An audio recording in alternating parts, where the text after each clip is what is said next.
मुख्यमंत्री निवास में आयोजित किया जा रहा है। माननीय मुख्यमंत्री जी हमारे बीच हैं, जो सभी डॉक्टर्स का अभिनंदन कर रहे हैं। आप सभी जोरदार तालियों के साथ, तालियां जोरदार बजनी चाहिए यशस्वी मुख्यमंत्री जी की। आज का ये विशेष अवसर है जब माननीय मुख्यमंत्री जी आरोग्य सेवा संकल्प सम्मेलन का आयोजन निज निवास में कर रहे हैं। एक बार हाथ हिलाकर आप सभी भी अपनी उपस्थिति दर्ज करवाएं और जोरदार ऊर्जा के साथ, क्योंकि आप सभी का आज सम्मान करने के लिए विशेष तौर से जो जनजातीय अंचलों में जनजातीय डॉक्टर्स हैं जो विशेष सेवा प्रदान कर रहे हैं, उनका आज इस कार्यक्रम से सम्मान होने जा रहा है। माननीय मुख्यमंत्री जी का, माननीय उप मुख्यमंत्री जी, सम्मानीय अतिथिगणों का हम हार्दिक स्वागत, हार्दिक अभिनंदन करते हैं। और जो हमारी परंपरा है उसी के अनुरूप मैं आग्रह करती हूँ माननीय मुख्यमंत्री जी से कि आज के इस विशेष अवसर का शुभारंभ करने का कष्ट करें। आरोग्य सेवा संकल्प सम्मेलन जनजातीय अंचलों में सेवा दे रहे चिकित्सकों का सम्मान और संवाद। और इसी कड़ी में जिस प्रकार से हमें ज्ञात है कि जंगल पहाड़ों के बीच जलती सेवा की एक अविराम लौ है जनजातीय अंचलों में जो डॉक्टर्स कार्य कर रहे हैं, और ये विचार माननीय मुख्यमंत्री जी का है जो निरंतर दृढ़ संकल्पित है कि हर एक वर्ग का कल्याण हो, हर एक श्रमिक, गरीब, युवा, नारी के जीवन में जो आशा का दीप प्रज्वलित कर रहे हैं। ऐसे यशस्वी मुख्यमंत्री जी आज इस कार्यक्रम को संबोधित करने के लिए, डॉक्टर्स को सम्मानित करने के लिए हमारे बीच पधारे हैं। जनजातीय सतत उत्थान के लिए निरंतर दृढ़ संकल्पित माननीय मुख्यमंत्री जी, और ये 2 वर्ष विकास और सेवा के लिए समर्पित माननीय मुख्यमंत्री जी के प्रयासों से इन 2 वर्षों में 8000 जनजातीय विद्यार्थियों को छात्रवृत्ति प्रदान की गई है। और नवाचार के धनी माननीय मुख्यमंत्री जी हमारे बीच हैं। निवेदन है माननीय मुख्यमंत्री जी से, सम्मानीय अतिथिगणों से कि दीप को प्रज्वलित करके आज के कार्यक्रम का शुभारंभ करने का कष्ट करें और हम सभी इन शुभ अवसरों के साक्षी बन रहे हैं।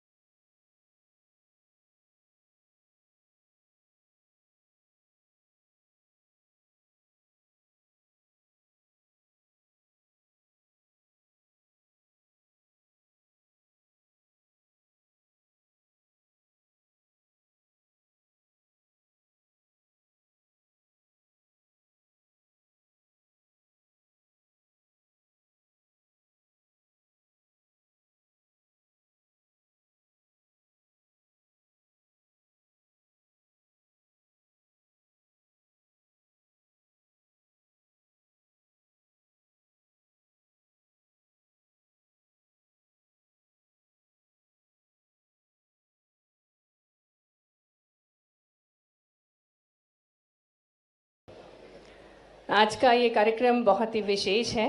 जनजातीय अंचलों की पगडंडियों में जहाँ सेवा ही सबसे बड़ा संकल्प है, वहाँ जीवन को बचाने वाले हमारे जनजातीय डॉक्टर्स निस्वार्थ भाव से मानवता की अलग जगा रहे हैं। मैं आग्रह करूंगी पंकज टेकाम जी से कृपया मंच पर अपना स्थान ग्रहण करें और एक बार पुनः आपकी तालियां जोरदार बजनी चाहिए।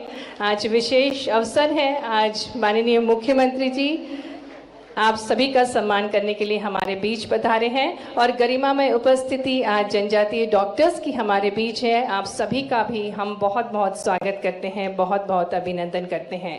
एक अनूठे उद्देश्य के साथ आरोग्य सेवा संकल्प सम्मेलन का आज आयोजन किया जा रहा है। मध्य प्रदेश शासन सभी चिकित्सा के क्षेत्र में छात्रवृत्ति प्रदान करते हैं और ये छात्रवृत्ति कर्तव्यबोध और दायित्व के लिए भविष्य में जनजातीय समाज का भार अपनी स्मृतियों में याद रखने के लिए और जनजातीय वर्ग के उत्थान के लिए किया जा रहा है। लगभग 90% जनजातीय क्षेत्र हिंदी माध्यम में अपनी शिक्षा ग्रहण करता है और विगत पूर्व वर्षों में ये शिक्षा, चिकित्सा शिक्षा अंग्रेजी माध्यम में कराई जाती थी, लेकिन माननीय मुख्यमंत्री जी के प्रयासों से चिकित्सा शिक्षा को हिंदी में संचालित किया जाएगा। तो इस कार्यक्रम के माध्यम से ये हिंदी पाठ्यक्रम को भी प्रदान किया जाएगा विद्यार्थीगणों को। साथ ही साथ मेडिकल किट का वितरण भी किया जाएगा और संवाद और सम्मान का अवसर भी होगा, जब मध्य प्रदेश की योजना आर्थिक रूप से कमज़ोर लोगों को, जनजातीय अंचल के जो छात्र छात्राएं हैं, इनको मेडिकल की पढ़ाई की सुविधा प्रदान कर रही है। तो हमारे बीच सभी चिकित्सक गणों का हम पुनः स्वागत करते हैं और माननीय मुख्यमंत्री जी के स्वागत के लिए अब हमारे बीच डॉक्टर हरी माया आएंगी, जो माननीय मुख्यमंत्री जी का स्वागत करेंगी। आप चिरायू मेडिकल कॉलेज से हैं और बैतूल की निवासी हैं डॉक्टर हरी माया। तो सभी चिकित्सक गण, विद्यार्थी गण तालियों के साथ सहयोगी बने। आपकी ओर से डॉक्टर हरी माया माननीय मुख्यमंत्री जी का स्वागत, अभिनंदन कर रही हैं। ये विशेष अवसर है जिसके हम सभी साक्षी बन रहे हैं। और अब मेडिकल ऑफिसर डॉक्टर विवेक उइके जी स्वागत करेंगे माननीय उप मुख्यमंत्री जी श्री राजेंद्र शुक्ला जी का। तो आप सभी की तालियां निरंतर बजनी चाहिए। आप सभी की ओर से ये प्रतिनिधि हैं जो हमारे सम्मानीय अतिथिगणों का स्वागत कर रहे हैं। हार्दिक स्वागत है माननीय उप मुख्यमंत्री जी श्री राजेंद्र शुक्ला जी और हमारे मध्य प्रदेश के स्वास्थ्य मंत्री। तालियां जोरदार बजनी चाहिए। और अब medical officer doctor Rinkesh Kakodiya जी स्वागत करेंगे माननीय जनजातीय मंत्री श्री कुंवर विजय शाह जी का। तो तालियों के साथ हार्दिक स्वागत, हार्दिक अभिनंदन। आज का ये विशेष अवसर आरोग्य सेवा संकल्प सम्मेलन के हम साक्षी बन रहे हैं और ये जनजातीय अंचल में सेवा दे रहे चिकित्सक गण हैं जो स्वागत कर रहे हैं अतिथि गणों का। और इसी कड़ी में मैं निवेदन करती हूँ मेडिकल ऑफिसर श्री विशाल बरकड़े जी से कि वे स्वागत करेंगे माननीय राज्य मंत्री जी श्री नरेंद्र शिवाजी पटेल जी का। तालियों के साथ हार्दिक स्वागत है माननीय राज्य मंत्री लोक स्वास्थ्य एवं चिकित्सा शिक्षा मंत्री श्री नरेंद्र शिवाजी पटेल जी। साथ ही में मंच पर स्वागत करें डॉक्टर त्रिवेणी ध्रुवे, रेजिडेंट डॉक्टर कुशीलाल विश्वविद्यालय से। मंच पर विराजमान पूर्व अध्यक्ष युवा आयोग श्री निशांत खरे जी का। साथ ही में मंच पर विराजमान श्री अश्विनी जी जो कि चेयरमैन हैं सेवा अंकुर के, उनका भी स्वागत करेंगे। हमारे डॉक्टर्स स्वागत कर रहे हैं और प्रमुख सचिव लोक स्वास्थ्य एवं चिकित्सा शिक्षा श्री संदीप यादव जी का भी हार्दिक स्वागत है।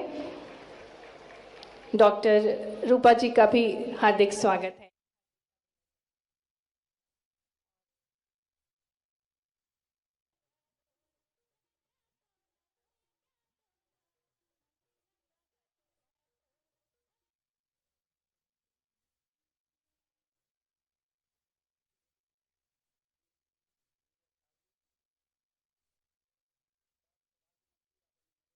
पटेल जी, आदरणीय निशांत खरे जी, आदरणीय पंकज टेकाम जी, आदरणीय संदीप यादव जी प्रमुख सचिव स्वास्थ्य, यहाँ पर उपस्थित सभी अधिकारीगण, आदिवासी बाहुल्य विकास खंडों से आए हुए चिकित्सक और मध्य प्रदेश के मेडिकल कॉलेज में अध्ययन करने वाले छात्र एवं छात्राएं। स्वास्थ्य क्षेत्र की सबसे बड़ी चुनौती है ग्रामीण क्षेत्रों में डॉक्टरों की कमी, और इस कमी को दूर करने के लिए मध्य प्रदेश में बहुत तेज़ी के साथ मेडिकल कॉलेज खोले जा रहे हैं। पिछले 2 सालों में ही 5 नए मेडिकल कॉलेज खुल गए। सिंगरौली, श्योपुर जैसे आदिवासी बहुल इलाकों में भी खुले। 1 साल बाद फिर से 3 मेडिकल कॉलेज आने वाले, उसके बाद 2 मेडिकल कॉलेज, प्राइवेट सेक्टर में 13 मेडिकल कॉलेज।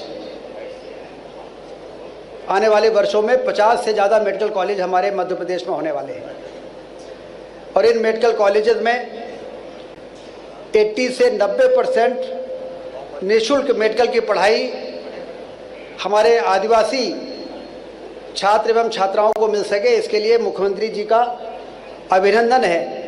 उनका जोरदार ताली बजाकर इसके लिए स्वागत करें।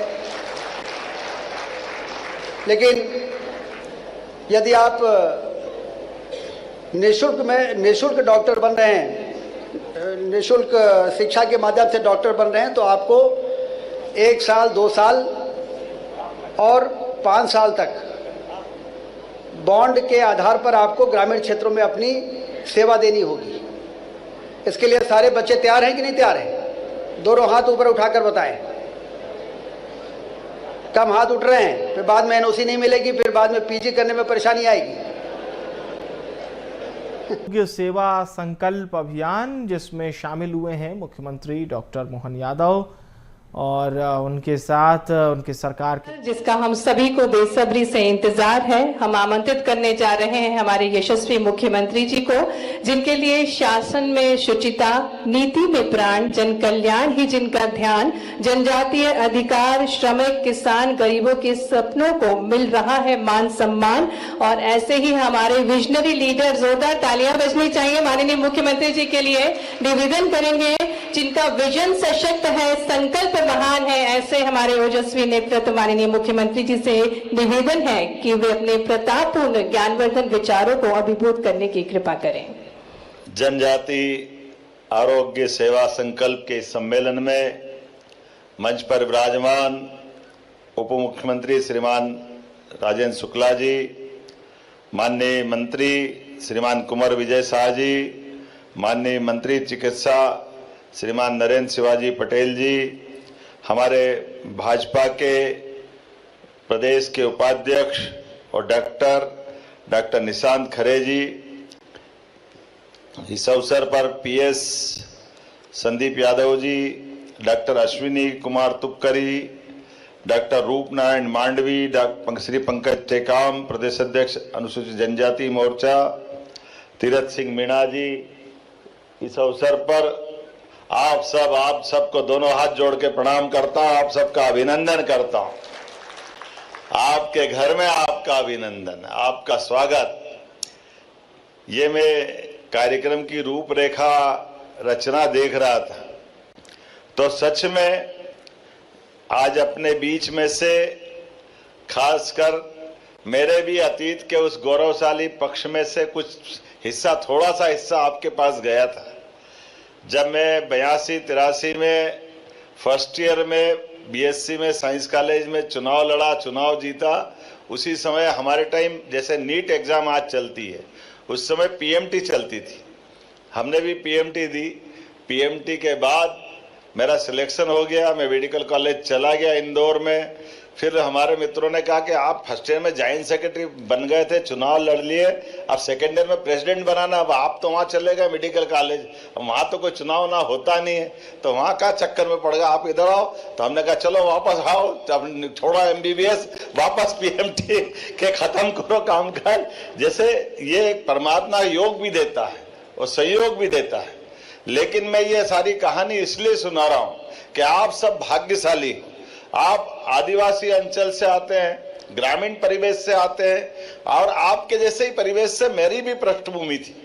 लेकिन परमात्मा की दया से हमारे जैसे लोग जो चुनौती में, कठिनाइयों में, परेशानियों से निकल करके आते हैं, जब अपने बलबूते पर आगे बढ़ते हैं, ऐसे समय में जब हम अपना मुकाम हासिल करने जा रहे हैं तो बीच में एक व्यवधान आ जाता है। व्यवधान आ जाता है कि हमारे यहाँ सिलेक्शन करने में परसेंटेज तो गिर रहा है, लेकिन प्राइवेट स्तर पे एडमिशन की झंझट हो रही है। मुझे इस बात की प्रसन्नता है, सरकार आपके साथ खड़ी है और आपको डॉक्टर बना करके सम्मान दिला रही है। जोरदार अभिनंदन आपके खुद के लिए भी, क्योंकि ये पूरे देश में हमारे राज्य ने सबसे पहले कदम बढ़ाया।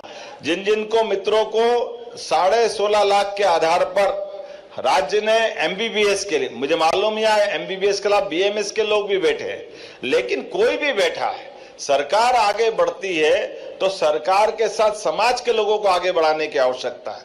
वो सच में आज जब मेडिकल शिक्षा की दिशा में देखते हैं, पहले तो जोरदार अभिनंदन श्रीमान नरेंद्र मोदी जी का करें, जोरदार ताली बजा करके नरेंद्र मोदी जी का। जब हम अपने नेता का अभिनंदन करते हैं तो उसका कारण मैं आपको बताना चाहूंगा। पहले एमसीआई होती थी, मेडिकल काउंसिल ऑफ इंडिया। उस मेडिकल काउंसिल ऑफ इंडिया के माध्यम से मेडिकल कॉलेज नया कोई खोले, तमाम प्रकार की झंझट थी। वो झंझट तो क्या, सही अर्थों में तमाम प्रकार की लॉबी लगी रहती थी कि कैसे भी करके मेडिकल कॉलेज ज्यादा नहीं खुले, क्योंकि उनको लिमिटेड कॉलेज खोल करके उनसे उनका दुरुपयोग होता था। अब मोदी जी तो हमेशा सच्ची बातों के लिए, अच्छी बातों के लिए, इन व्यवस्थाओं में सुधार के लिए जाने जाते हैं। तो जाने जाते कि नहीं जाने जाते? ताली वाली बजा के बताओ जाने जाते हैं तो मोदी जी, क्योंकि उनकी स्वयं की पृष्ठभूमि भी गरीबी रेखा में से है। उन्होंने ये कष्ट देखा है, ये तकलीफ भोगी है।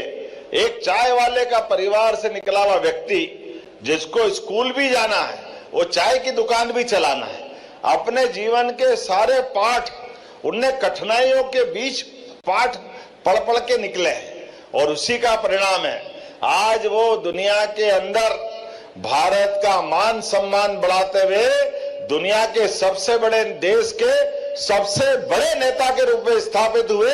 हमें इस बात का गर्व है, इस बात का आनंद है, और एक नया मार्ग खोला है मोदी जी के माध्यम से कि आज हम अपने अपने क्षेत्र में आगे बढ़ रहे हैं। और मोदी जी भी देखो कितने मोर्चे पे लड़ते हैं, कितनी जगह चिंता करते हैं अपने देश के लिए। सब प्रकार के आर्थिक संपन्नता के आधार पर देश 11वें नंबर से 4थे नंबर पे आ गया, और ये एनएमसी जो बनाई एमसीआई के बजाय, इसके माध्यम से national medical council of India बनाई, जिसके आधार पे भारत सरकार की खुद की काउंसिल है जो मेडिकल कॉलेज के बारे में परमिशन देती है। और उसका परिणाम क्या आया? केवल मेडिकल कॉलेज में आयुर्वेदिक में बताना चाहूंगा 2002-03 तक मध्य प्रदेश में केवल 5 मेडिकल कॉलेज थे। कितने थे? जरा जोर से बोलो, कितने थे? और आज 19 मेडिकल कॉलेज तो हमारे सरकारी हो गए मध्य प्रदेश में, वो 14 प्राइवेट है। जोरदार अभिनंदन करो, ये हमारे अपने राज्य में है। और एक मेडिकल कॉलेज में 150, 200, 250 कितनी प्रकार की सीट मिलकर के अगर एडमिशन मिल रहे हैं तो हमें गर्व है। हमारे बच्चे अगर पढ़ लिख कर अगर डॉक्टर बनना चाहते हैं, सरकारी कॉलेज के तो बहुत सीमा लिमिटेड है, जिसकी फीस भले ही कम है, लेकिन प्राइवेट में भी है तो क्या हो गया? एमबीबीएस की डिग्री में तो कोई अंतर नहीं। कोई अंतर है क्या राजेंद्र जी? दोनों डिग्री तो बराबर है ना, प्राइवेट मेडिकल कॉलेज हो या सरकारी मेडिकल कॉलेज हो, डॉक्टर तो डॉक्टर है आज के इस दौर में। इसलिए हमने केवल सरकारी एलोपैथिक नहीं, हमने प्राइवेट सेक्टर में भी प्रमोशन दिया। और मुझे इस बात की प्रसन्नता है, आज तो 19 सरकारी चल रहे हैं, 14 प्राइवेट चल रहे हैं, लेकिन 2 साल के अंदर अभी ही इसी महीने 23 तारीख को फिर स्वास्थ्य मंत्री आ रहे हैं। बैतूल वाले कौन कौन है? हाथ खड़े करो जो बैतूल से आते हैं, बताओ। बैतूल में जोरदार ताली बजाओ, भूमि पूजन हो रहा है नए मेडिकल कॉलेज का इसी महीने। धार से कौन कौन आते हैं? धार वाले हाथ खड़े करो, बड़ी संख्या धार वालों की। आपके लिए भी जोरदार ताली बजाओ, 23 तारीख को आपके मेडिकल कॉलेज का धार के लिए भी भूमि पूजन हो रहा है। कटनी और पन्ना बुंदेलखंड वाले कौन कौन है? हाथ खड़े करो जो बुंदेलखंड से आते हैं। आप में से अधिकांश क्षेत्र के लिए हमने सिंगरौली से कौन कौन आते हैं? सिंगरौली वाले हाथ खड़े करो। आप इधर जबलपुर वाले हाथ खड़े करो। मंडला बालाघाट डिंडोरी, मंडला बालाघाट डिंडोरी, शहडोल सीधी, आप बताओ, सब दूर हाथ खड़े हो रहे हैं। एक एक जगह जहां अभी मैंने बताया कि 4 मेडिकल कॉलेज तो अभी इसी महीने भूमि पूजन होगा। शहडोल, उमरिया, बालाघाट, ये जो दूसरा बेल्ट चल रहा है, अब लगातार इधर के क्षेत्र में भी 8 मेडिकल कॉलेज आयुर्वेदिक। बीएमएस वाले कौन कौन बच्चे? हाथ खड़े करो बीएमएस वाले। ये देखो, आप कम पड़ रहा है क्या? बीएमएस वाले भी जोरदार ताली आपके लिए भी बजाओ।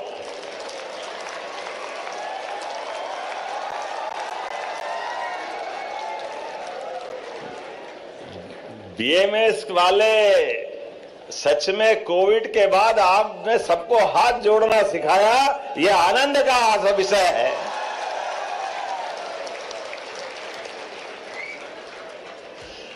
हाथ जोड़ करके देश दुनिया अगर नमस्कार सीखी है तो ये आपके साथ काढ़े का कमाल है। काढ़े का जोरदार अभिनंदन करो। ये जो दुनिया थी, अच्छे अच्छे ने हाथ टेक दिए, आपका काढ़ा पीकर एलोपैथिक वाले भी अपने जिंदगी का आनंद ले रहे हैं हमारे लिए, उनका भी अभिनंदन करो। किसी को समझ में नहीं आया कि ये हुआ क्या है। कोई मेडिकल स्टोर में दवाई नहीं मिल रही थी, कोई डॉक्टर बता नहीं पा रहा था। पहली बार ऐसा हुआ कि रेलवे स्टेशन रेल बंद, रोड पे जाओ सारा ट्रैफिक बंद। अरे मैं तो आज तक नहीं समझ पाया आकाशवाणी के गाने क्यों बंद हो गए, वो गाने भी बंद हो गए। दूरदर्शन सारा साफ, बाद में रामायण महाभारत आई। ऐसा लग रहा है जिंदगी के जमाने में बूढ़े हो गए। कैसा दौर आया था, पता ही नहीं चल रहा कल क्या होगा।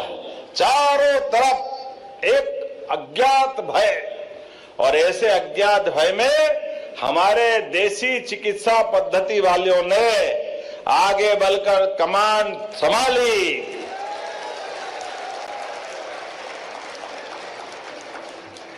थोड़ी ताली बाकी के लिए भी बजा दो यार, ऐसा क्या कर रहे हो। अब मेरे समझ में आया कि पहली बार में ज्यादा ताली क्यों नहीं बज रही थी, थोड़ी बेईमानी हो रही थी, खाली एलोपैथिक की बात हो रही थी। लोगों ने कहा रोटी पलटाओ, दूसरी तरफ का आनंद बाकी है। तो इंटरवल बाद की फिल्म आपके तरफ भी है, चिंता मत करो। हमने भी तय किया कि जब सरकारी एलोपैथिक मेडिकल कॉलेज चल रहा है तो आयुर्वेदिक क्यों नहीं होना चाहिए।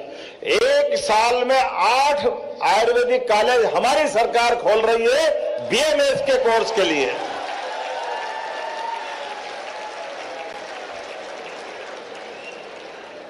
वात, पित्त, कफ,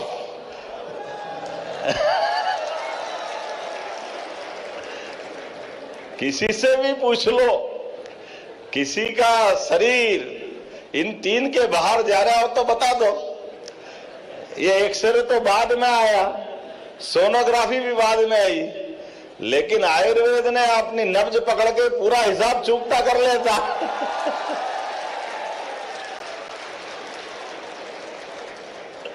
ये जो कमाल है व्यक्ति की चाल से, उसके दिल में धड़कने वाली धड़कन से, जिस प्रकार से हमारी ये चिकित्सा पद्धतियों का कमाल है, वाकई हमारे ऋषि मुनियों ने क्या क्या नहीं किया हमारे लिए।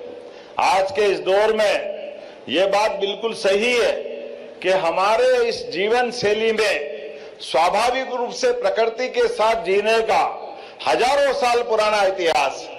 इसलिए आज जब मैं आपसे बात कर रहा हूं तो कई रहस्य हमारे यहाँ वेद वाक्य, यत पिंडे तत् ब्रह्मांडे, जैसा हमारा पिंड है वैसे ही हमारा ब्रह्मांड है। अरे ये हमारा तो आयुर्वेद का एक और जोरदार सूत्र है, मालूम है राजन जी, आयुर्वेद में जिस भी जगह कोई बीमार होगा, कोई भी बीमार हो, उसके 20-25 किलोमीटर में एक वनस्पति उगेगी जो उसकी बीमारी का इलाज लेकर आती है। ये परमात्मा की कृपा है,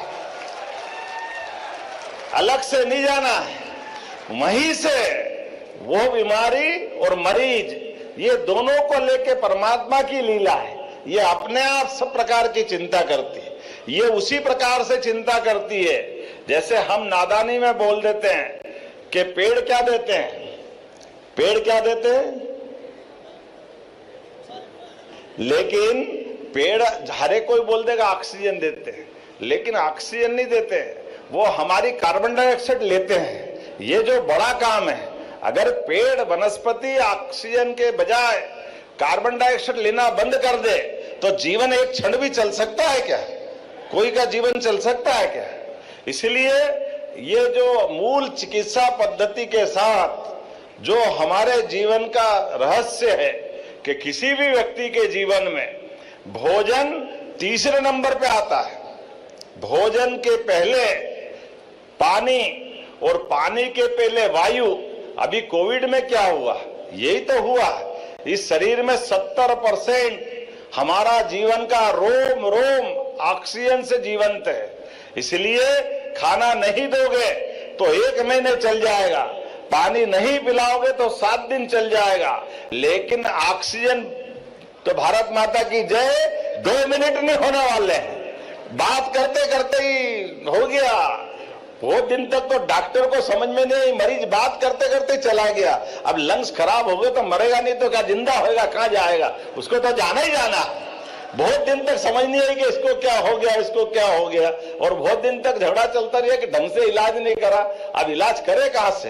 ये जो बीमारी हुई थी कोविड की, वो इतनी खराब थी कि ऑक्सीजन के ग्रहण करने की क्षमता उसकी खत्म हो गई।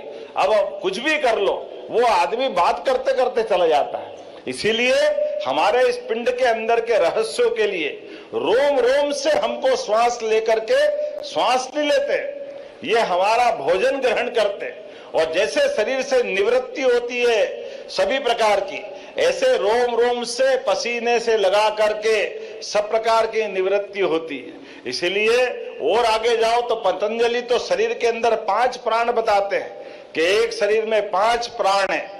अब ये 5 प्राण जब पहले कहते थे तो बड़ी हंसी उड़ाते थे कि 5 प्राण कहां से आ गए, लेकिन अब वेंटिलेटर आ गया तो वेंटिलेटर से मालूम पड़ गया कि हार्ट गया, ब्रेन और शरीर चल रहा है। मालूम पड़ गया कि नहीं पड़ गया? अब दूसरा प्राण गया, ब्रेन गया, बाकी सब चल रहा है। तीसरा प्राण हार्ट से लेके नाभि तक का सबको मालूम है, ये बीच के गए तो भी 2 चलते रहे तो भी काम खत्म है। और चौथा प्राण नाभि से लेके नीचे के पांव तक का अगर गया, कंट्रोल खत्म, तो ये चौथा प्राण गया। और 5वां प्राण पूरे शरीर में चलता है। ये पतंजलि योग शास्त्र के माध्यम से आता है। अभी हम किसी से कहें कि आपके शरीर में मुंह कितने हैं, कितने मुख है डॉक्टर साहब? अभी एक बताओगे, और बताओ थोड़ा और ध्यान से देखो तो 2 मुंह मिल जाएंगे कि जब मां के गर्भ में हमारा पिंड बढ़ता है तो ये गर्भनाल के माध्यम से शरीर धीरे धीरे करके अपना आकार साकार लेता है। लेकिन यद पिंडे तद ब्रह्मांडे, जब मैं आपसे कह रहा हूं तो पिंड में ब्रह्मांड के समान ताकत है। अब उस ताकत को देखने के लिए हम अगर भारी रूप से देखें तो 2 मुंह देख रहे हैं, लेकिन वास्तव में हजारों मुख है। अरे कैसे भी इंजेक्शन ठोको, अंदर पहुंचता कि नहीं पहुंचता है? अगर मुंह नहीं तो कैसे पहुंचेगा? ये इंजेक्ट होती कि नहीं दवाई? दवाई कहां से जाती है? ये हमारे शरीर के अंदर की रचना का केवल हमको एहसास होना होता कि नहीं होता है? अब बताओ, खाली इसको देखते रहे तो कैसे काम चलेगा? आप कहीं से भी इंजेक्शन लगाते हो और आप स्लाइन चढ़ाते हो तो आदमी जिंदा होता कि नहीं होता? लिक्विड से देखो, ये कैसे होता है? ये उसके रोम रोम में, शरीर में उसके मुख है। आप कहते हो आंखें कितनी है, आप बताओ कि 2 है। अरे पीठ पे कीड़ा डाल रहा, मालूम पड़ गया कि नहीं पड़ गया? कीड़ा निकालो, पीछे से निकालो। ये हमारे अंदर की रचना बताते थे कि नहीं बताती? ये जो सेंसेशन हमारे पास है, ये वो अपना काम करता है। दांतों के अंदर कहीं कचरा फंस जाता है तो अपनी जिब्बिया निकाल के कहां कीड़ा कहां कचरा तुरंत मालूम करता है कि नहीं करता है? तो ये जो हमारे शरीर के अनंत रहस्यों से, हमारे यहाँ की आदिकाल से परंपराओं के आधार पर इन सारी बातों को जाना गया। लेकिन आज ज्ञान ध्यान की बात थोड़ी करना है, आज तो आनंद की बात करना। आपके घर में आपका स्वागत है, अभिनंदन है। दोनों हाथ जोड़ करके अपने लोकतंत्र के अंदर हर परिवार का बच्चा हमारे आवास में आए और डॉक्टर आए तो थोड़ा ज्यादा आनंद आ जाता है। जैसे मामा के घर हम जाए और खाने पे बैठे और माँ परोसने आए तो डबल आनंद आ जाता है। इसमें और आनंद आ गया, माँ और प्रेम से देगी। तो हमारे लिए आज का आनंद ऐसा ही है। जब मेरे अपने आवास पे आए तो मेरा बेटा डॉक्टर, मेरी बहू डॉक्टर, मेरी बड़ी बेटी डॉक्टर, दामाद डॉक्टर, तो डॉक्टरों की फौज घर में है और आज इस घर में भी डॉक्टरों की फौज है। ये आनंद आज अपने लिए सौभाग्य की बात। जिस प्रकार का हमारी सरकार ने अपने हेल्थ डिपार्टमेंट की चिंता की, पहले तो हमारी सरकार के गठन के साथ ये 2 अलग अलग मंत्रालय थे। हमने माननीय राजेंद्र जी जब इसमें डिप्टी सीएम जवाबदारी ली तो मेडिकल एजुकेशन अलग था, हेल्थ डिपार्टमेंट अलग था, दोनों को एक कर दिया। और हमने संकल्प लिया कि राज्य के अंदर सबसे तेज गति से मेडिकल कॉलेज खोलना चाहिए। इसलिए हमारे लिए पहले तय किया कि हर लोकसभा में, अपने राज्य में 29 लोकसभा है, हमने संकल्प पत्र में तो लिखा था कि हर लोकसभा तक मेडिकल कॉलेज जाएंगे। मुझे प्रसन्नता है, मेडिकल कॉलेज तो इसी महीने 29 लोकसभा में खुल जाएंगे। अब धीरे धीरे हर जिले तक जाने वाले हैं। हमारे लिए और आयुर्वेद जाने वाले, तुम भी ताली के वाली बजा लो भाई, तुम्हारे लिए भी पीछे नहीं रहने वाले। आयुर्वेदिक भी खोल लेंगे, नेचुरोपैथिक भी खोल लेंगे, एलोपैथिक भी खुलेंगे, सभी प्रकार के, लेकिन इनके साथ साथ पैरामेडिकल कोर्स भी सारे। इसलिए हमने विश्वविद्यालय के पुरानी कठिनाइयां थी, उस कठिनाइयों को हल करते हुए जो सामान्य विश्वविद्यालय है उनके साथ उनकी परीक्षा कराना चालू किया। जो गड़बड़ी है वहां दूर भी करेंगे, लेकिन दूर करते करते उपाय भी करते जा रहे हैं। लेकिन सच में आज आपको देख के तो आनंद आ गया, और जोरदार ताली बजाओ। ऐसे आदिवासी अंचल में सेवा करने वाले ऐसे चिकित्सागण भी आए, जोरदार हमारे सारे मित्रों के लिए। हमको मालूम है कोई जिसका जन्म हुआ है उसको सबको जाना है, लेकिन आने और जाने के क्रम में लोग सब सुविधा का संतुलन देखते हैं। बड़े बड़े शहर को ही सब कुछ मान लेते हैं, बड़े बड़े शहर में ही सारी सुविधा लाते हैं, लेकिन सुदूर ग्रामीण अंचल में जहां से हम आए उसका भी स्मरण करना चाहिए, उसका विचार करना चाहिए। और वनांचल का तो आनंद ही अलग है। वनांचल के हमारे आदिवासी भाई बहन या वहां के कोई भी गोपाल, जिसके घर गाय वो गोपाल, ऐसे में हर एक परिवार के लिए जो यहाँ शहर में मिले वो गांव में भी मिलना चाहिए। अरे हमारी परंपरा तो इतनी गौरवशाली है कि चिकित्सा के मामले में भगवान राम का काल याद करो, जब राम रावण का युद्ध हुआ और भगवान राम के भाई को तीर लगा और भगवान लक्ष्मण की जान खतरे में थी, चिकित्सक ने अपना उस काल में भी धर्म निभाया और उन्हें आकर के संजीवनी बूटी का रहस्य बताया और भगवान राम के छोटे भाई लक्ष्मण की जान बचाई। यह गौरवशाली अतीत अपने भारत का है, हमको इस बात का गर्व है। इतने पवित्र सम्मान के साथ देखा जाने वाला पद है, और इसी नाते से हमारी तो संस्कृति इस गौरवशाली भाव को लेके चलने वाली। हमने सनातन संस्कृति के माध्यम से सभी क्षेत्रों में समान रूप से आगे बढ़ने के लिए गरीब अमीर ऊंचा नीचा, अब तो माननीय मोदी जी के नेतृत्व में 4 जातियां उनने बता दी, महिला, किसान, युवा, गरीब सब समान है। इनके चारों वर्ग के कल्याण के लिए हमको आगे बढ़ने की जरूरत है।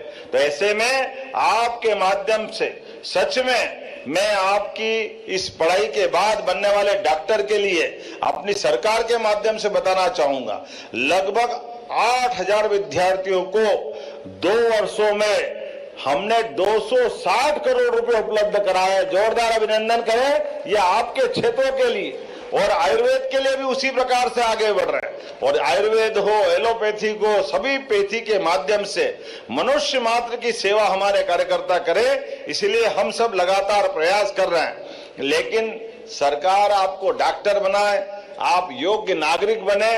आने वाले समय में लोकतंत्र जिंदा कब तक रहेगा, जब तक पूरा समाज उसके साथ खड़ा नहीं हो जाए।